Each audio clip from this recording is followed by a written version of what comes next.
So hello बच्चों, welcome back. बच्चा यहाँ पे हम लोग करने वाले हैं मूविंग चार्जेस एंड एमईसी। यहाँ पे हम लोग बच्चा 2023 जेई मेंस के ना अप्रैल अटेम्प्ट के सवाल कर रहे हैं। हमने जनवरी खत्म कर लिया है, ठीक है। तो यहाँ पे 21 सवाल होने वाले हैं एंड मेक श्योर कि आप सबसे पहले ये जो प्रिंटेबल फॉर्मेट का पीडीएफ है इसे डाउनलोड करें, प्रिंट मारें, इसे टाइम बाउंड मैनर में आप सॉल्व करेंगे। सर ये पीडीएफ हमें कहाँ से मिलेगा? तो आपको इस जगह पे मिलेगा, हमारे टेलीग्राम चैनल पे मिलेगा, लिंक इसका आपको डिस्क्रिप्शन बॉक्स में है, ठीक है। अच्छा, इसके अलावा ये भी जानना जरूरी है आपको कि सिर्फ 2023 के ही नहीं, आपको यहाँ पे काफी सारे प्रीवियस ईयर क्वेश्चंस करने का मौका मिलता है, that to in very very detail, every single questions, right, which is far better than whatever you will be getting anywhere. खास करके जो आपके वो पीडीएफ सॉल्यूशन होते हैं किताबों के, उनसे मच बेटर है अगर आपको कॉन्सेप्ट के एप्लीकेशन समझना है। तो 2020 के यहाँ पे आपके मूविंग चार्जेस के प्रीवियस ईयर क्वेश्चन है, 21 के हैं सारे के सारे यहाँ पे, 22 के आपके जून और जुलाई अटेम्प्ट के हैं, यहाँ पे आपको 23 का ये जो जनवरी अटेम्प्ट है वो भी है, और ये जो आपका वीडियो है वो अप्रैल अटेम्प्ट के लिए है, ठीक है। सभी का आपको प्लेलिस्ट का लिंक नीचे डिस्क्रिप्शन बॉक्स में है, चैप्टर वाइज प्लेलिस्ट है। आप चैप्टर वाइज प्लेलिस्ट के लिंक पे क्लिक करेंगे, आपको प्लेलिस्ट खुलेगा और आप वहां से एक एक करके सभी चैप्टर के प्रीवियस ईयर क्वेश्चंस को अच्छे तरीके से प्रॉपर समझ के सॉल्व कर सकते हैं, ठीक है। चलिए, तो हम लोग इस सेशन को आगे बढ़ाते हैं और यहाँ पे एक एक करके सारे सवालों को देखते हैं। टोटल आपसे यहाँ पे 21 सवाल पूछे गए थे।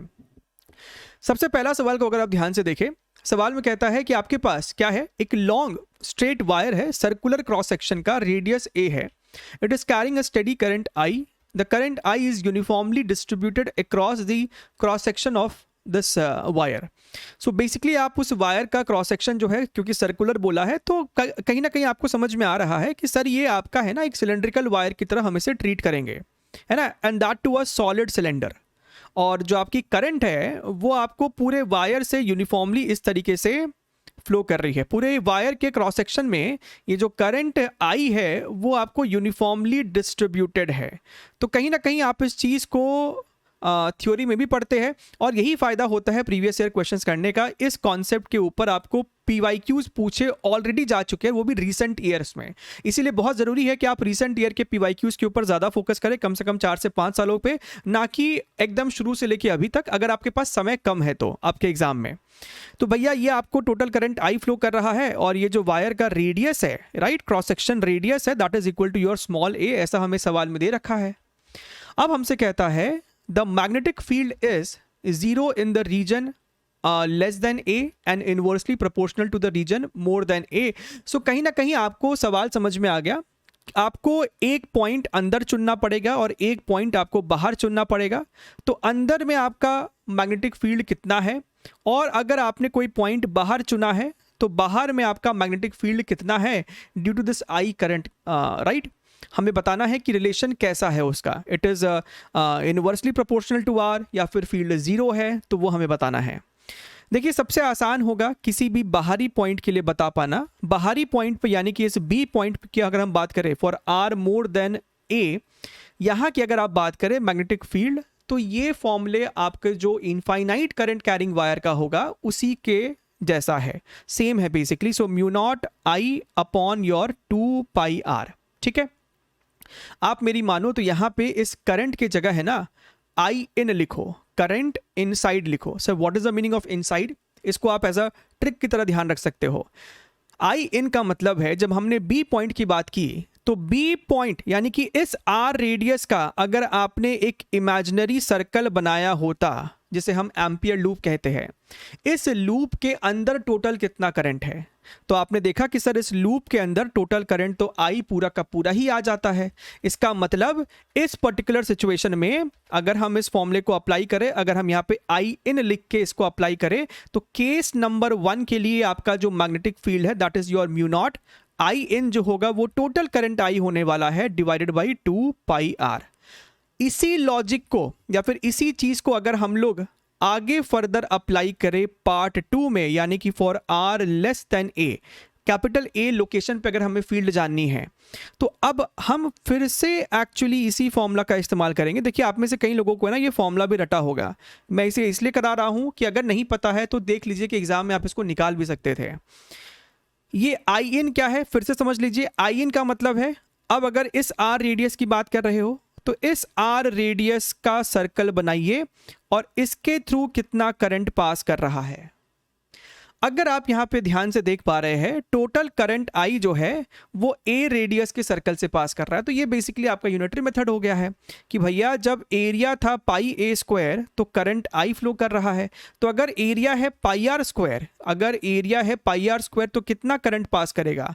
सो I upon total area multiplied by this particular area. तो यहाँ से आई पाई से पाई कटा and this becomes your I are square divided by your a square.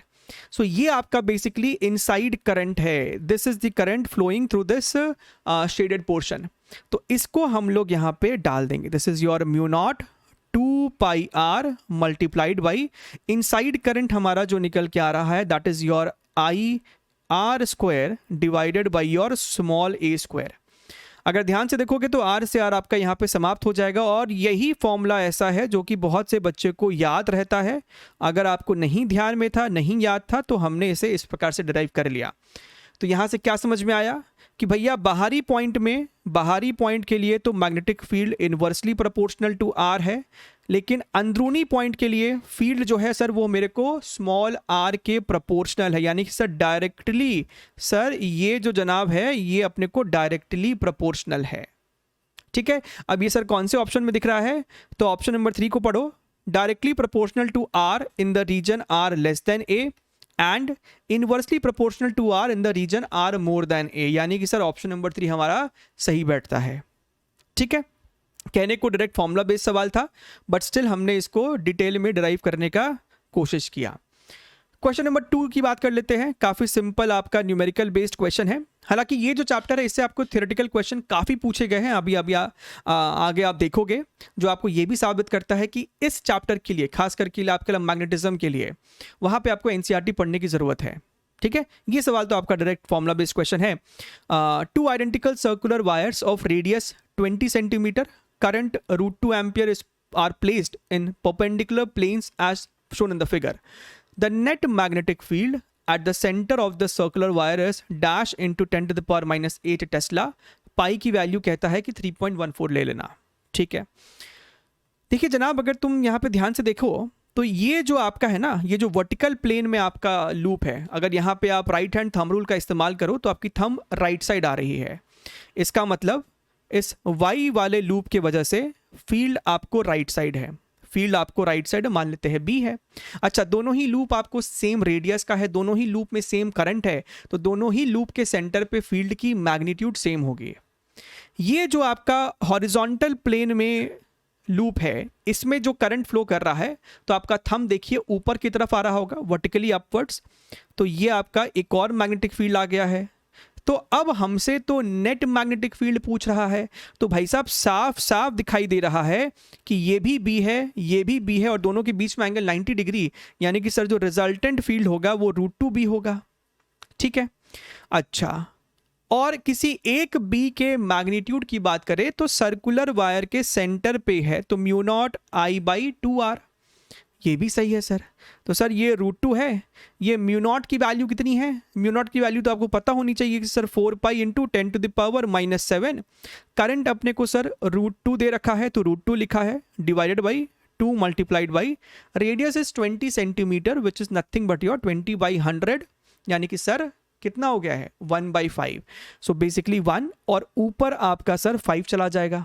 ठीक है, अच्छा, तो सब कुछ हम लोगों ने ऑलरेडी ऐसा यूनिट में कन्वर्ट कर लिया है। √2 इंटू √2 और नीचे में 2, ये भाई साहब मर गए।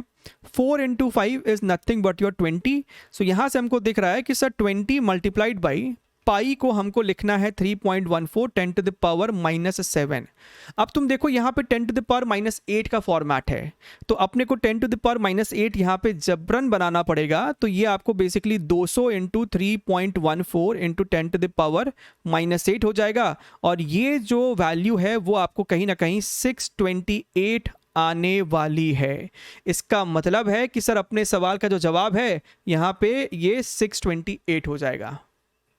क्लियर है सर एकदम? चलिए शाबाश, आगे बढ़ते हैं। अगला सवाल देखते हैं यहाँ पे, क्वेश्चन नंबर 3। ध्यान से देखिए, ध्यान से देखिए, पढ़ते हैं। प्रश्न में क्या कहता है? A proton with a kinetic energy of 2 electron volt. Very important information कि भैया जो प्रोटॉन है उसकी एनर्जी है 2 electron volt, moves into a region of uniform magnetic field of magnitude this much. The angle between the direction of field and the velocity of proton is 60 degrees. 60 degrees कहने का क्या मतलब है कि हो सकता है कि आपका मैग्नेटिक फील्ड राइट साइड हो, है ना, राइट साइड है लेफ्ट साइड है उससे फर्क नहीं पड़ता।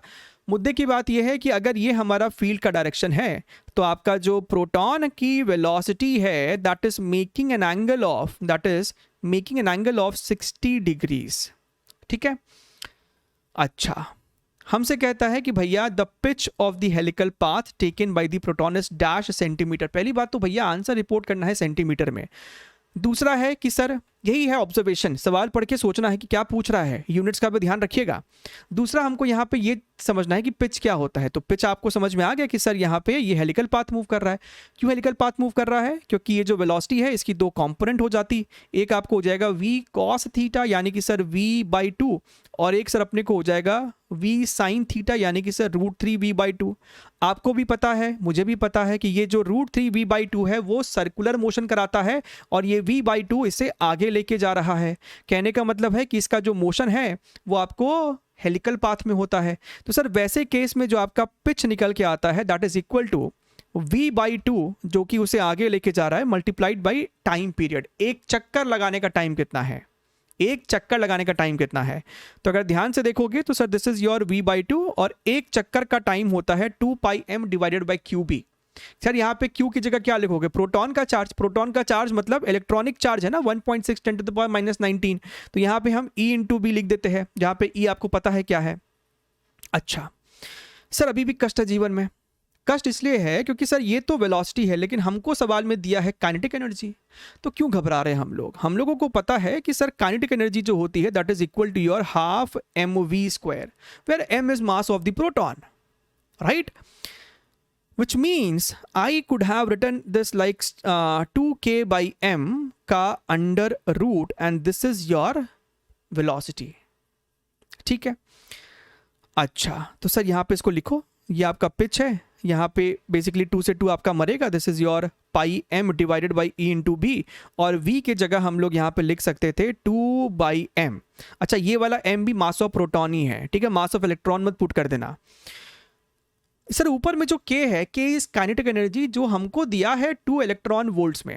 अब देखिए यहाँ पे 2 इलेक्ट्रॉन वोल्ट्स को अगर आपको जूल्स में कन्वर्ट करना है which is the SI unit, उसके लिए आपको 2 को मल्टीप्लाई करना पड़ेगा E से। E is nothing but your electronic charge 1.6 × 10⁻19।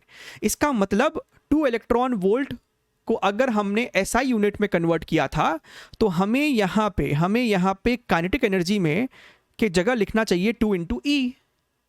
2 × E से मल्टीप्लाई करते के साथ ये बेसिकली आपको जूल्स में हो जाता। अच्छा सर अब अगर तुम यहाँ पे ध्यान से देखो, ये वाला जो मास है और ये वाला जो E है वो रूट के अंदर जाएगा, ये वाला जो आपका 2 × 2 4 है वो बाहर भी आएगा, यानी कि सर 2 बाहर आया, पाई तो आपका बाहर में है, b आपका बाहर में है, अंडर रूट। जब ये m आपको अंदर जाएगा तो m² बन जाएगा, नीचे एक m तो ऊपर एक m बचा। ये e जब अंदर गया तो e² बना, ऊपर एक e था तो नीचे एक e ही बचा। बढ़िया है सर।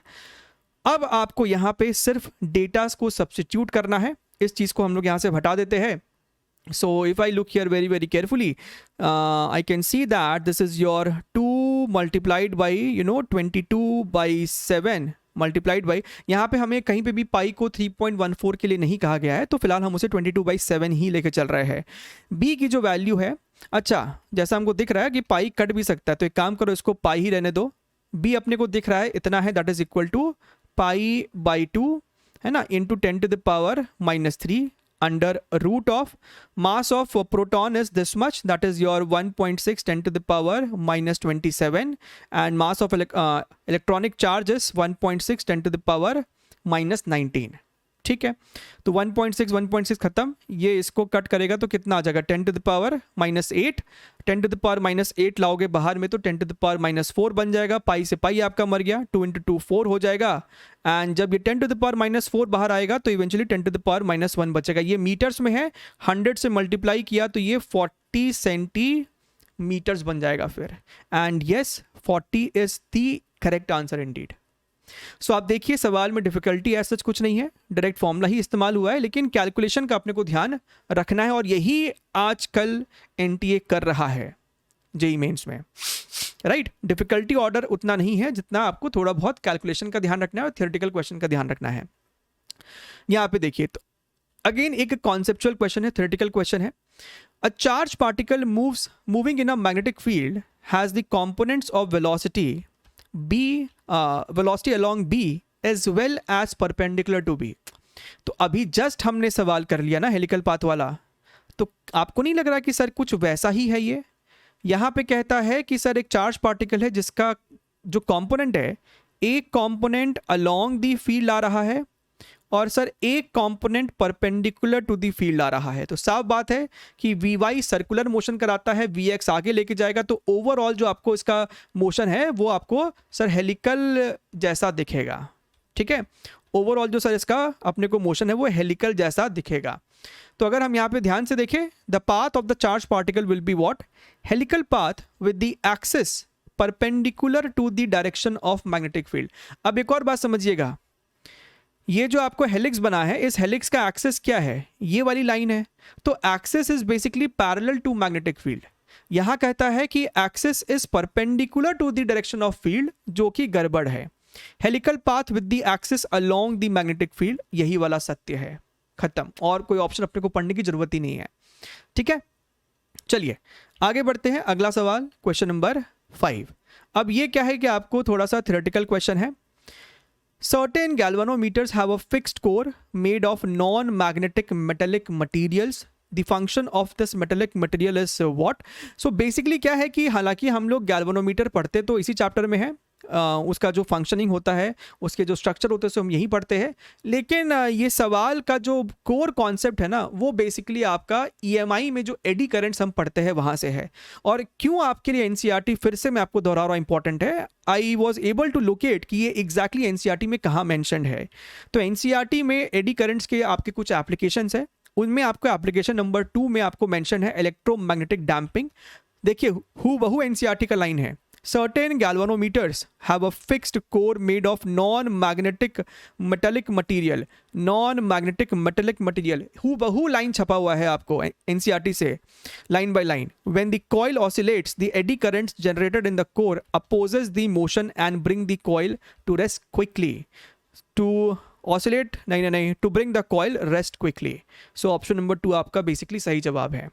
सो यही कुछ छोटे छोटे आपके कारण बन जाते हैं जहां पे आपको एनसीईआरटी खास करके जो आपकी 12th वाली पोर्शन है ना वो आप ज़रूर से रीडिंग लगा ले, that is going to actually help you in your JEE mains examination, ठीक है। चलिए बात करते हैं अपने यहाँ पे क्वेश्चन नंबर 6 की, न्यूमेरिकल क्वेश्चन है ये। The magnetic intensity at the center of a long current carrying solenoid is found to be this much। देखिए इसका यूनिट्स का ध्यान रखिएगा। मैग्नेटिक इंटेंसिटी जब आपको इस प्रकार से यूनिट दिया है तो ये B नहीं है, ये आपको सिर्फ H है, यानी कि ये आपको सिर्फ N into I है। समझिएगा ये जो आपको दिया है ना 1.6 10 to the power 3, ये आपको बेसिकली Ni की वैल्यू दे रखी है। N is your what? Number of turns per unit length।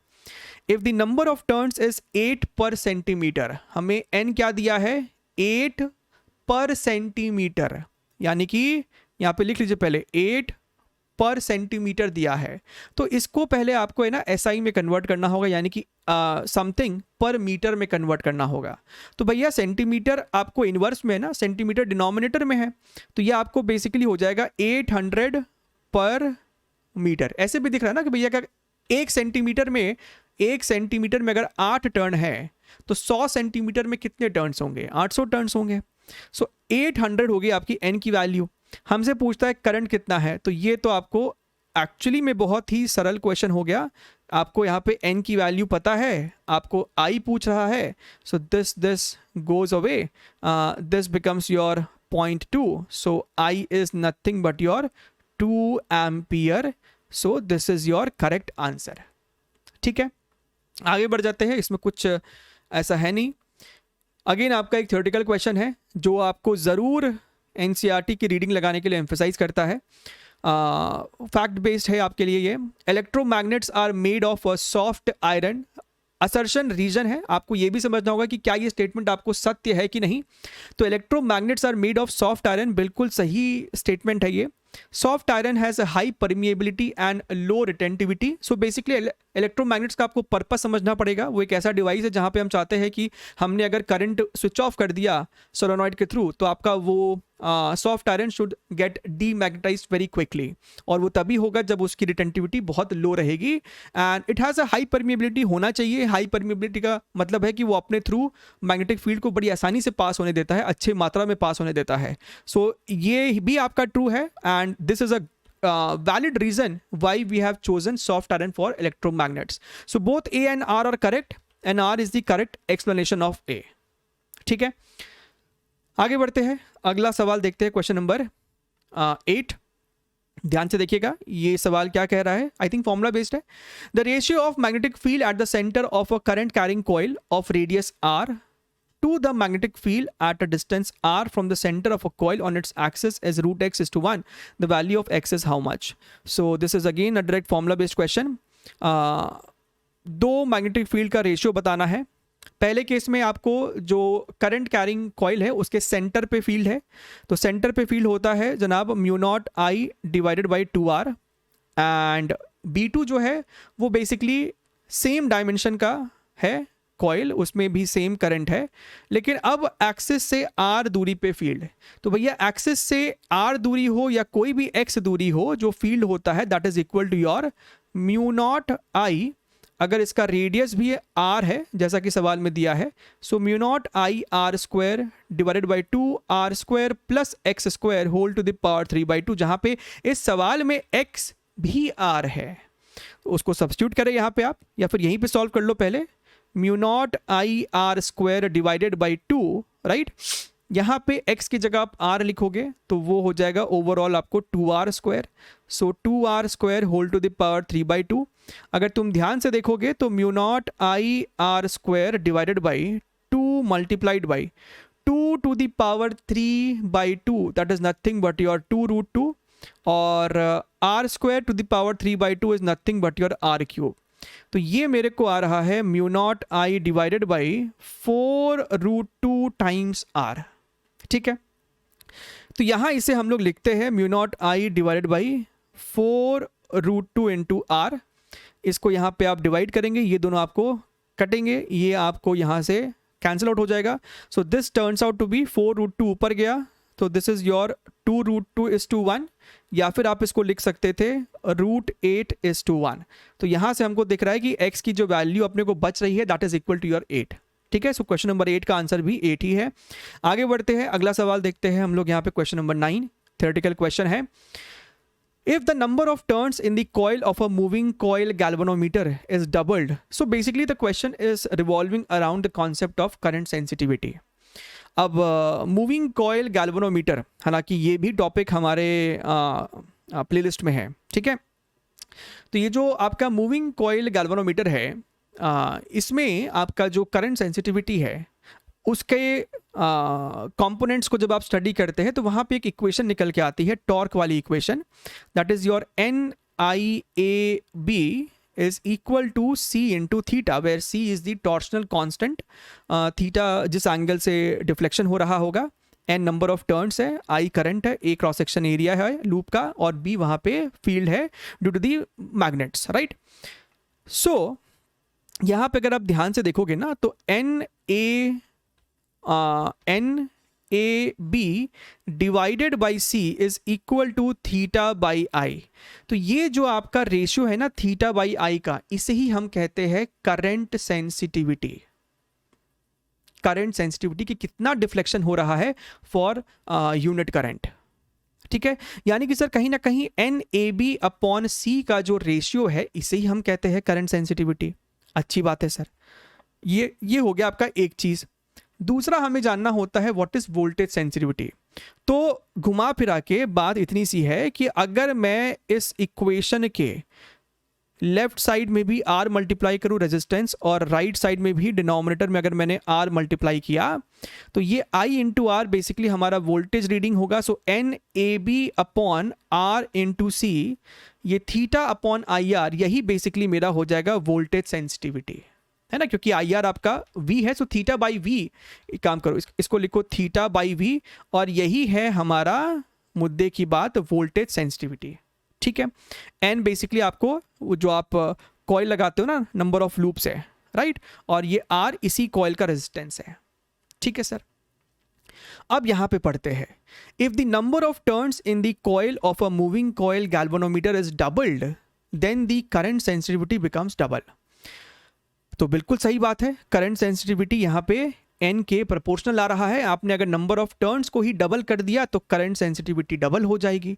तो ये वाला स्टेटमेंट जनाब ट्रू है। ठीक है, लेकिन वोल्टेज सेंसिटिविटी में अगर तुम ध्यान से देखो, अगर आपने नंबर ऑफ टर्न्स डबल कर दिया, कहने का मतलब है आपके पास पहले अगर 4 टर्न्स था, आपने फिर बाद में 8 कर दिया, और नंबर ऑफ टर्न्स डबल किया मतलब टोटल लेंथ भी डबल हुआ। समझिएगा, जो आपका लूप का टोटल नंबर ऑफ टर्न्स अगर आपने डबल किया तो लेंथ डबल हुआ। तो भैया ये तो डबल हुआ ही, क्योंकि लेंथ भी डबल हुआ यानी रेजिस्टेंस भी डबल हुआ, क्योंकि रेजिस्टेंस तो आपको लेंथ के प्रोपोर्शनल है, R is equal to rho L by A, cross section area of the wire.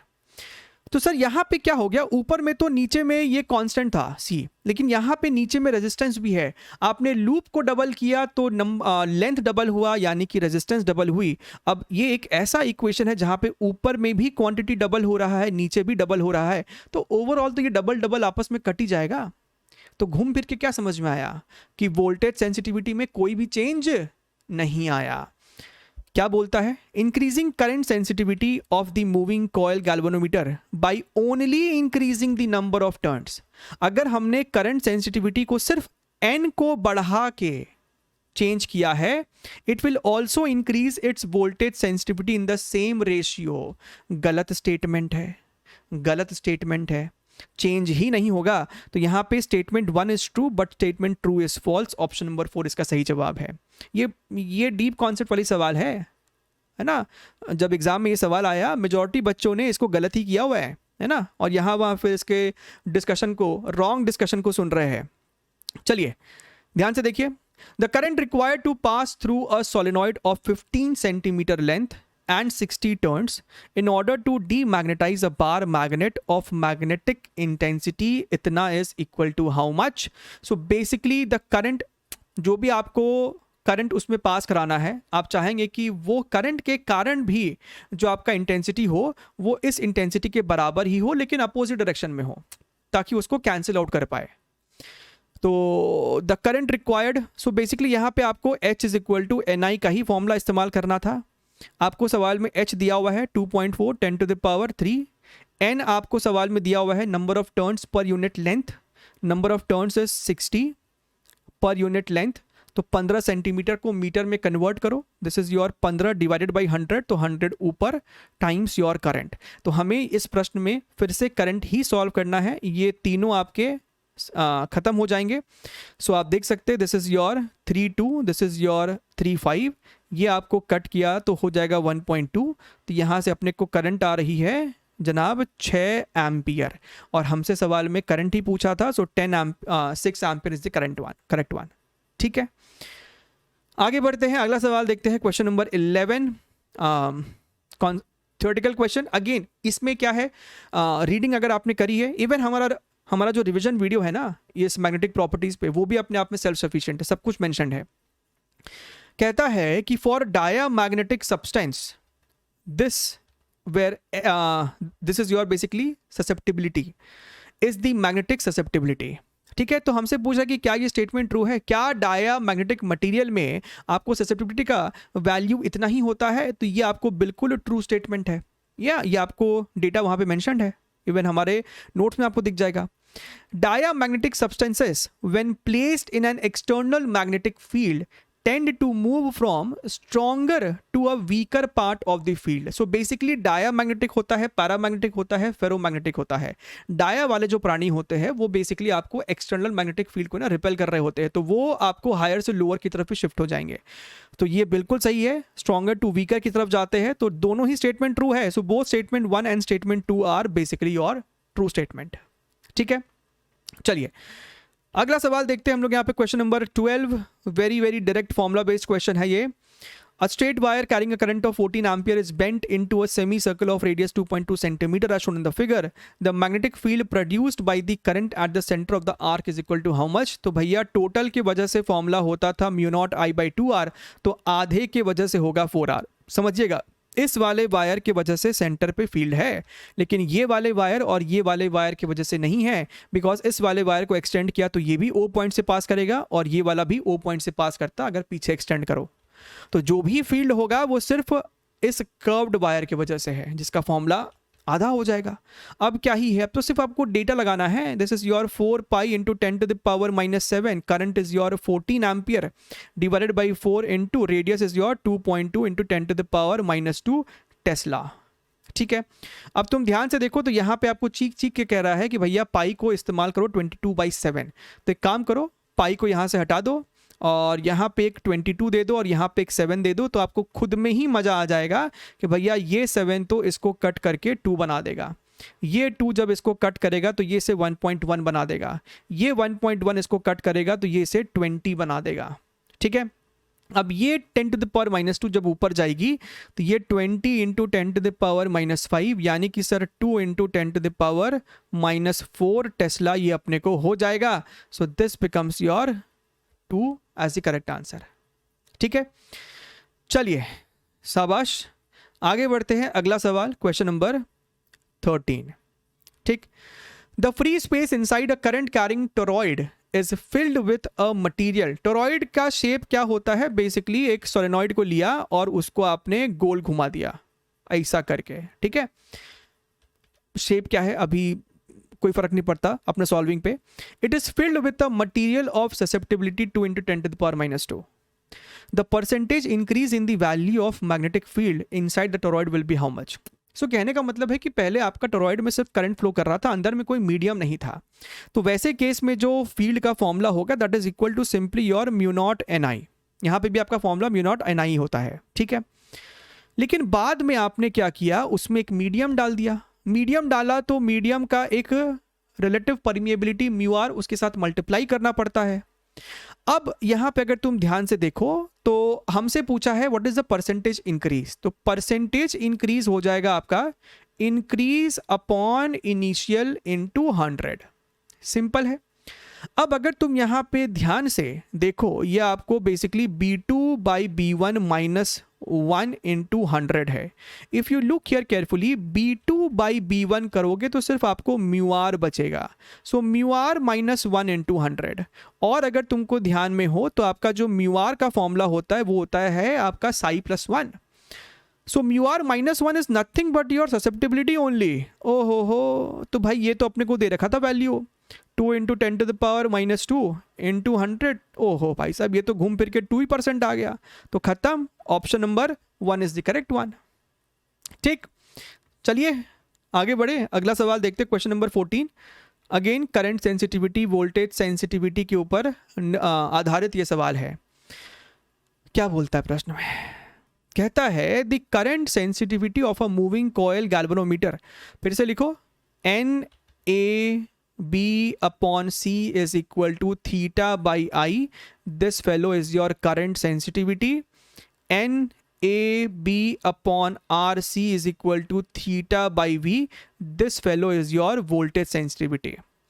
The current sensitivity of a moving coil galvanometer is increased by 25%. ठीक है, बढ़ा दो। करंट सेंसिटिविटी को 25% से बढ़ा दिया गया।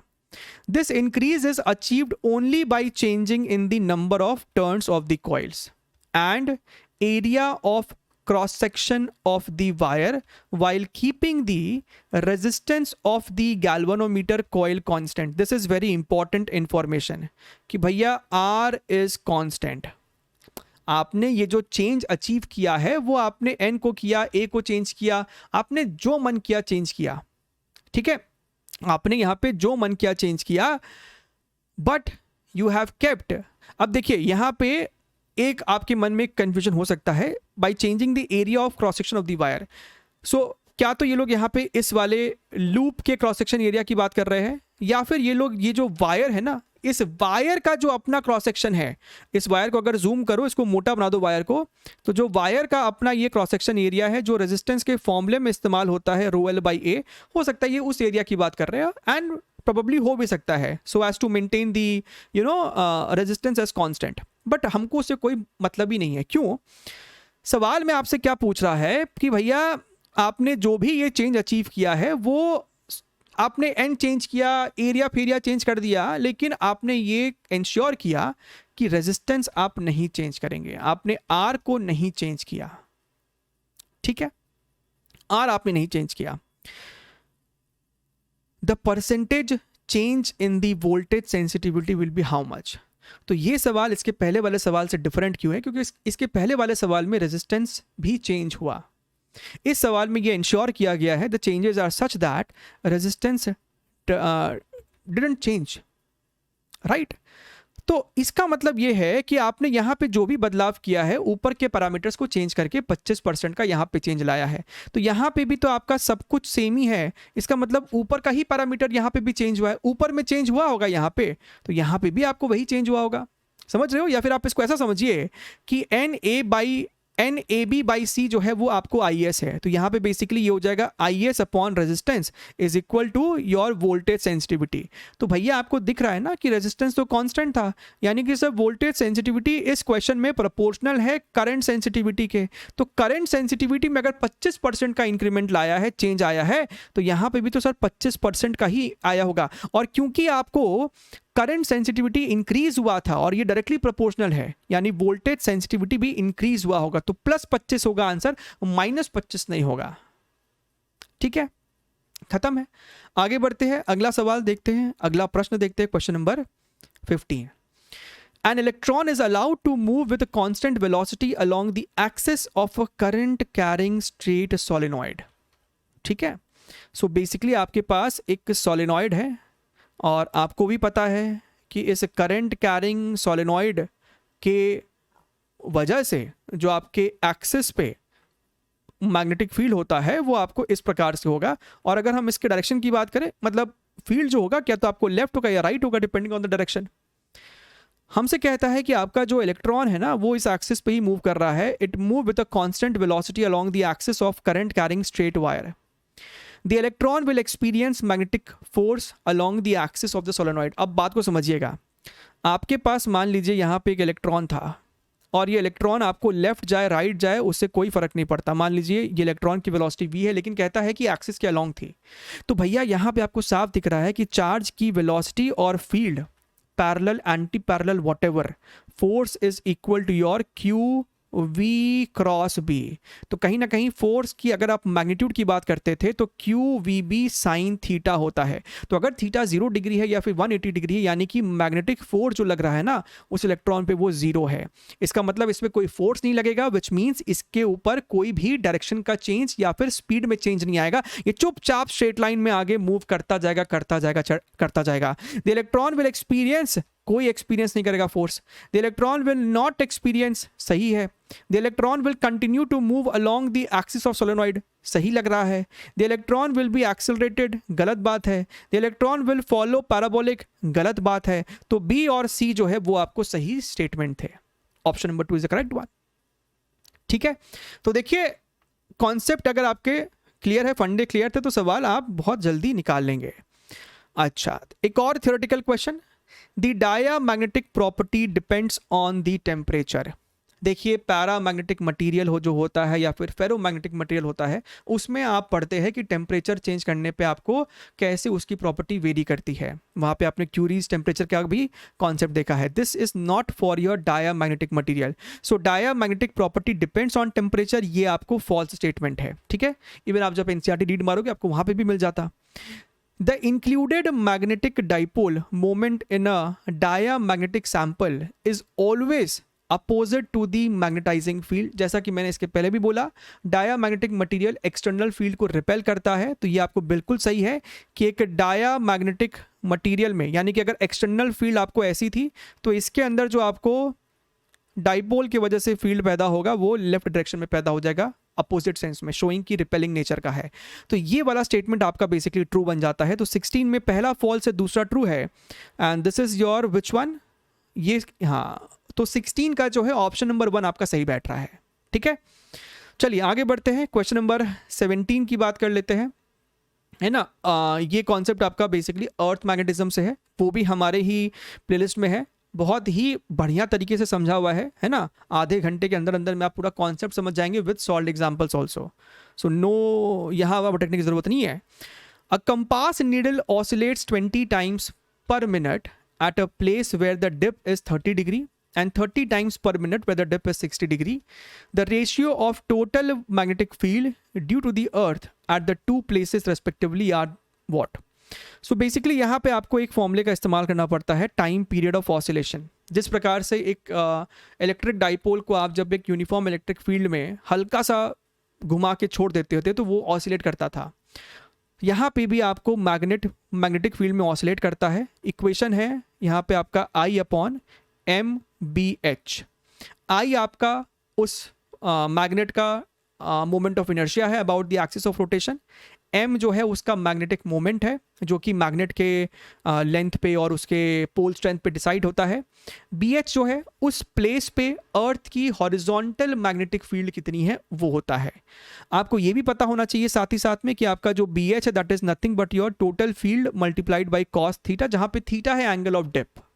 ठीक है, हमें इस सवाल में basically compass needle oscillates 20 times per minute, ये क्या है, ये किस चीज़ का यूनिट है, समथिंग 20 टाइम्स पर मिनट, तो ये तो बेसिकली फ्रीक्वेंसी हुआ ना, number of oscillations per unit time, और ये तो टाइम पीरियड है। और सर हमें पता है कि फ्रीक्वेंसी जो होती है वो 1/t होती है, यानी कि सर इस फॉर्मूले को थोड़ा सा पलटना पड़ेगा, तो हमने पलट दिया mBh डिवाइडेड बाई E। अब तुम ध्यान से देखो, सेम कंपास नीडल की दो अलग अलग लोकेशन पे बात हो रही है, तो भैया जब कंपास नीडल वही है तो मोमेंट ऑफ इनर्शिया वही होगा, मैग्नेटिक मोमेंट वही होगा। हाँ, लोकेशन चेंज हुआ तो BH चेंज हो रहा था, यानी sir frequency is proportional to under root of BH, या फिर फ्रीक्वेंसी का square is proportional to BH, जहां पे B आपका है B cos of theta, right.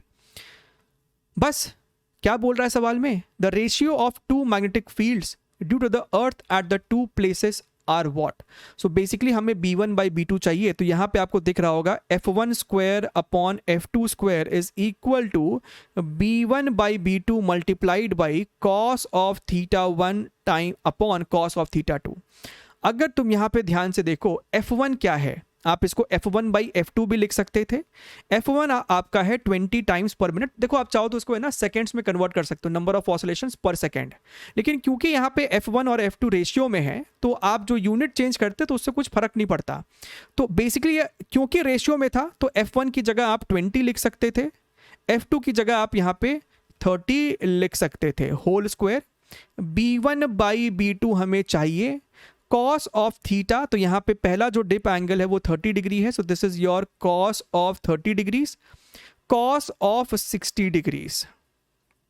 ठीक है, सो ये आपको कितना हो गया है, शून्य से शून्य अपना यहाँ पे चला गया, तो ये अपने को हो जाता है 4/9 is equal to B1/B2 multiplied by this is your √3/2 multiplied by cos 60 degree, so this is your 1/2, right.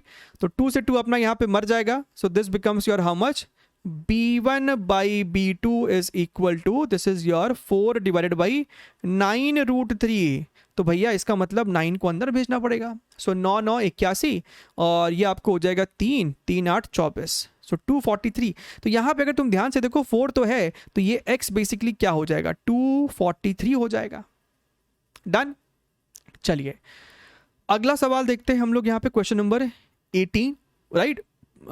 Again theoretical question है, the source of a time varying magnetic field में भी, इनमें से कौन सा जो है एक टाइम वेरिंग मैग्नेटिक फील्ड का कारण हो सकता है।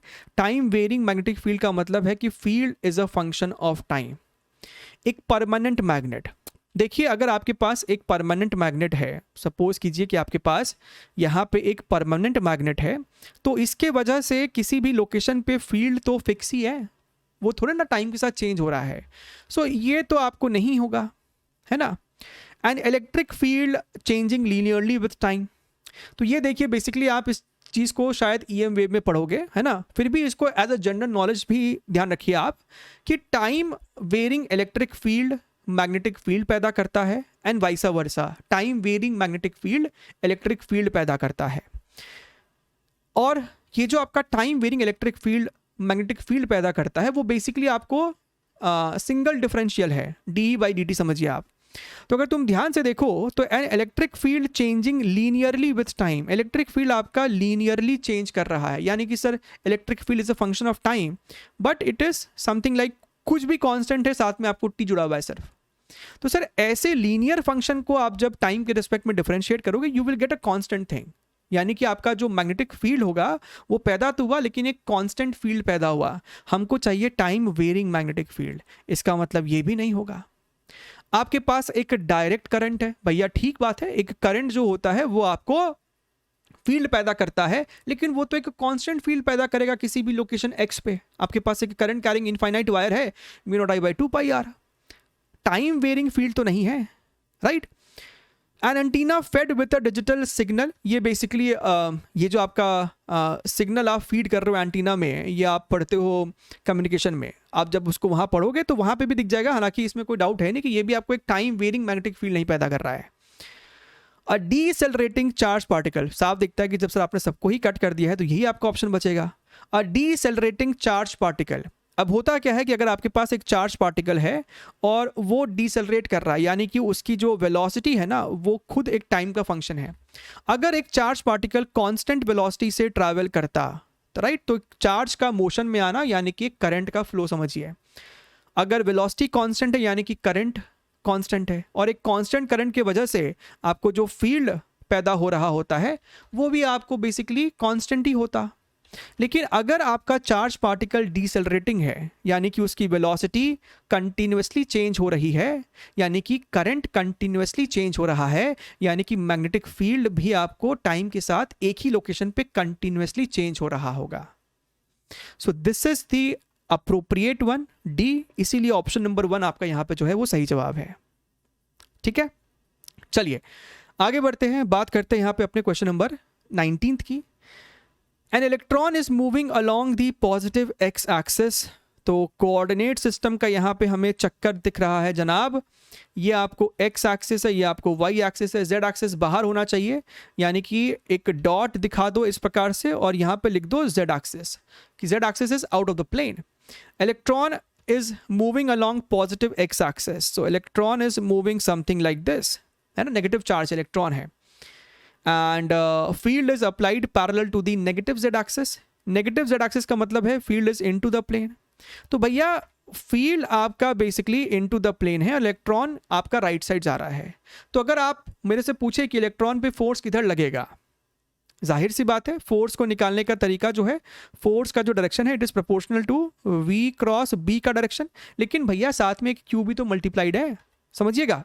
v क्रॉस b अगर आपने यहाँ पे चुपचाप किया तो आपको दिखाई देगा कि आपका थंब ऊपर आ रहा है, लेकिन भैया इलेक्ट्रॉन है, पॉजिटिव चार्ज होता तो फोर्स ऊपर ही लगता, इलेक्ट्रॉन है यानी कि बाहर में एक नेगेटिव साइन भी आता है इलेक्ट्रॉन के चार्ज के वजह से। सो v क्रॉस b के साथ एक नेगेटिव साइन मल्टीप्लाइड है, so what ever direction you got using v cross b उसके उल्टे दिशा में आपको फोर्स लग रहा होगा, यानी कि फोर्स इलेक्ट्रॉन पे नीचे लग रहा है। So electron will experience a magnetic force along Y axis, गलत है, पॉजिटिव नहीं होगा। Electron will experience a magnetic force along negative Y axis, बिल्कुल सही जवाब है। Electron will continue to move along the positive X axis, नहीं, गलत है, क्योंकि अब भैया वो एक सर्कुलर पाथ में घूमेगा। Electron will move along a circular path in the field, so B and E are the correct one, option number 1। ठीक है, चलिए बात करते हैं अपने यहाँ पे अगले सवाल। थोड़ा सा मैकेनिक्स से मिक्स करने का इन्होंने प्रयास किया, हालांकि बिल्कुल सवाल मुश्किल नहीं, आसान है।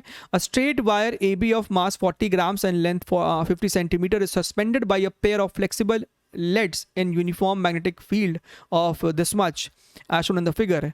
The magnitude of current required in the wire to remove the tension in the supporting lead is how much? So basically क्या है आपके पास, यहाँ पे आपके पास एक ऐसा रॉड है समझिए, ठीक है, और इसमें आपको करंट फ्लो कर रहा है। आपको magnetic field into the plane है। देखिए करंट का कोई डायरेक्शन बताया नहीं है सवाल में, लेकिन आपको हिंट दे दिया है कि करंट आपको किधर मानना चाहिए। सवाल में अगर तुम ध्यान से देखो तो रॉड का कुछ मास होगा, तो मास की वजह से धरती माँ इसे अपनी तरफ खींच रही है mg से। ये नहीं चाहता कि ये जो सपोर्टिंग वायर्स है, सवाल चाहता है कि सपोर्टिंग वायर्स में टेंशन जीरो हो जाए, राइट। तो उसके लिए रॉड में क्या करंट फ्लो करे? भैया टेंशन जीरो है, लेकिन टेंशन जीरो क्यों होगा? टेंशन तभी जीरो हुआ होगा अगर mg को कैंसिल करने वाला कोई और भी आ जाए मार्केट में, और वो कौन होगा? Magnetic force, that is nothing but your ILB। अब तुम खुद सोच लो कि भैया फील्ड अगर इनटू द प्लेन है, हालांकि सवाल में करंट का डायरेक्शन पूछा नहीं है, लेकिन अगर पूछ लेता तो फील्ड आपका इनटू द प्लेन है, हम चाहते हैं कि फोर्स ऊपर लगे, यानी कि रॉड में करंट राइट साइड जाना चाहिए। राइट साइड जाओगे तभी तो आपका L क्रॉस B जो होगा वो आपको ऊपर की तरफ आ रहा होगा, ठीक है। अच्छा, अब साफ साफ दिखता है कि टेंशन जीरो करने के लिए ये mg को कैंसिल आउट करना चाहिए। So ILB should be equal to ILB should be equal to mg। कुछ बच्चे अभी भी डाउट में कि सर क्यों ILB mg के बराबर होगा तभी टेंशन जीरो होगा? अरे हम तो कहते हैं मान लो टेंशन है, मान लो टेंशन है, रॉड इक्विलिब्रियम में है ना, तो रॉड इक्विलिब्रियम में इसका मतलब क्या है? ऊपर के टोटल फोर्स, मान लो टेंशन जीरो नहीं था और नीचे के टोटल फोर्स बराबर होने चाहिए, लेकिन सवाल में कहता है कि टेंशन को जीरो कर दो। तो अगर जीरो कर दोगे तो ILB mg के बराबर ना हो जाएगा बाबा, समझ रहे हो? हाँ जी सर। अब क्या बात यहाँ पे देखिए, current is equal to mg divided by L into B. तो यहीं से अपने को दिख रहा है कि मास की जो वैल्यू है वो है 40 grams, 40 into 10 to the power -3, gravity आपको 10 है, लेंथ अपने को 50 सेंटीमीटर दिया हुआ यानी कि 50/100 यानी कि 2, तो आपको 2 बेसिकली ऊपर चल जाता है, और नीचे फील्ड आपको 0.4 दे रखा है, ठीक। अब तुम यहाँ पे ध्यान से देखो तो 0.4 का ये डेसिमल ऊपर चल जाएगा 100, इसको कट किया तो ये 10 है। अगर ध्यान से देखोगे तो 10, 100, 10 टू द पावर -3 खत्म, यानी कि सर 2 बच रहा है, तो 2 ही इसका सही जवाब है।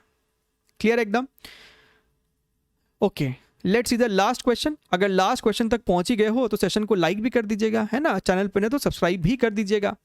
An electron in a hydrogen atom, तो आपके पास भैया एक हाइड्रोजन एटम है और उसमें आपको इलेक्ट्रॉन है, बिल्कुल ही सही बात है, कोई भी दिक्कत बात है ही नहीं। इलेक्ट्रॉन आपको किसी वेलोसिटी v से घूम रहा होगा गोल गोल। revolves around its nucleus with a speed of this much in an orbit of radius this much, the magnetic field produced at the nucleus of the hydrogen atom is how much? So basically अगर आपको एक charge circular path में move कर रहा है, so basically it is nothing, it is just like a current carrying loop, ठीक है। तो देखिए फील्ड जो होगा सेंटर पे वो एक करंट कैरिंग लूप के वजह से होता है μ0I/2r, और सर जो करंट होता है that is equal to rate of flow of charge. Sir जो चार्ज फ्लो कर रहा है वो तो एक इलेक्ट्रॉन ही फ्लो कर रहा है, इलेक्ट्रॉनिक चार्ज है, और उसको एक चक्कर काटने में जो टाइम लगेगा that is equal to, time is equal to distance by speed. Distance है, पेरीफेरी है 2πr और स्पीड, तो सर स्पीड ऊपर चला गया, इसको यहाँ पे डालो, μ0 divided by 2r, I is equal to E into v 2πr, यानी कि sir μ0 EV divided by 4r² into pi, ठीक है। ध्यान से देखिएगा, μ0 की वैल्यू 4π into 10 to the power -7, E 1.6 10 to the power -19, v is your how much, v अपने को दे रखा है 6.67, सो इसको एक काम करो, इसको 676 कर दो और 10 टू द पावर उसे 4 कर दो, divided by this is your 4, पाई की जगह पाई लिख दो, और रेडियस का स्क्वायर, तो सर रेडियस जो है ना अपने को प्रश्न में दिया हुआ है 0.5 टू 10 टू द पावर -10, तो इसको काम करो सर, इसको आप 52 लिख दो, 52 into 10 to the power -12, so 52 into 10 to the power -12। अब देखो क्या कैंसिल आउट हो रहा है, क्या नहीं हो रहा है। ये 10 टू द पावर -12 ऊपर जाएगा तो इसको 16 कर देगा, राइट, तो 10 टू द पावर 16, और ये कट हुआ तो यहाँ पे सर एक -3 बच रहा है ना। अच्छा, हमें जो आंसर देना है वो प्योर सिर्फ टेस्ला में ही देना है। अच्छा, यहाँ कुछ तो गड़बड़ किया हमने ना, यहाँ पर रेडियस का स्क्वायर था तो इसका हमने स्क्वायर नहीं किया, यानी एक 10 टू द पावर -12 एक्स्ट्रा आएगा और एक 52 भी एक्स्ट्रा आएगा। अब हुई बात। अच्छा, तो सर यहाँ पे अपने को 10 टू द पावर -12 जब ऊपर भेजेंगे तो 10 to the power -3, 10 to the power -7, यानी कि सर एक 100 ऊपर एक्स्ट्रा बचेगा। यहाँ तक सर एकदम ठीक है, कोई दिक्कत नहीं। सर ये 4 पाई को इस वाले 4 पाई से उड़ा दो, बिल्कुल बढ़िया है सर। अच्छा, अब अगर तुम यहाँ पे ध्यान से देखो 67 अपना 52 से जा रहा है तो 156 आ रहा है। सो लेट अस सी किसी चीज़ से ये कैंसिल आउट हो रहा है क्या आपके पास? ये अगर हम 4 से डिवाइड करें, इसको इसके साथ मल्टीप्लाई किया तो दिस इज़ योर 16 इंटू 10, तो इसको कट किया तो 4 इंटू 13, तो ये 4 से चला गया और ये वाला 4 भी इसके साथ 13 से चला जाएगा। तो आपके पास यहाँ पे और क्या क्या बच रहा है? ऊपर में आपके पास ये 13 ही होगा ना, ऊपर में आपके पास 676 है ना, तो 676 26 का स्क्वायर है, राइट, विच मीन्स 26 इंटू 26, नीचे 13 है, तो इस दोनों को इससे कट करेंगे ना तो 4 बचेगा। तो यहाँ पे 4 है और यहाँ पे एक 10 बच रहा है, which means answer should be 40, और 40 इसका जवाब आ जाएगा। आप देखिएगा 40 इसका जवाब आ ही जाएगा। So this is your 40 Tesla. अब आप खुद ही देखो कि सवाल में कोई खास दम नहीं है, लेकिन कैलकुलेशन में आपको ध्यान रखना है, ठीक है। चलिए, सो आज का यही सेशन है, समाप्त करते हैं। Take care, bye bye and wish you all the very best.